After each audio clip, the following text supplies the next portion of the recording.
This is Senator Chuck Schumer. I'm sure sorry I couldn't join you in person, but I'm with you in spirit, and I'm really glad you're continuing this important conversation at the second annual National Cannabis Policy Summit.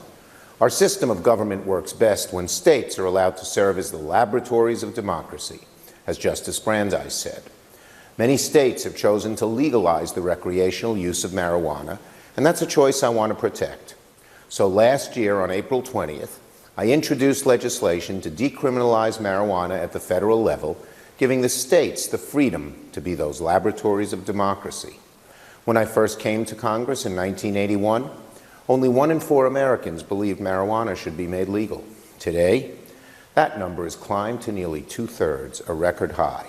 And yet, the federal government treats marijuana as though it's as dangerous as heroin and more dangerous than cocaine. It's hard to believe, but it's true. As a result, a staggering number of American citizens, a disproportionate number of whom are African American and Latino, continue to be arrested for low-level drug offenses that most Americans agree should not be a crime.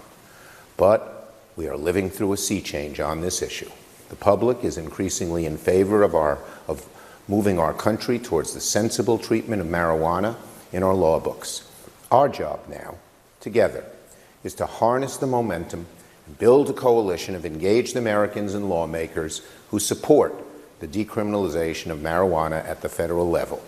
I'm working on building this coalition until it reaches a critical mass, but the most crucial factor will be the swell of public opinion.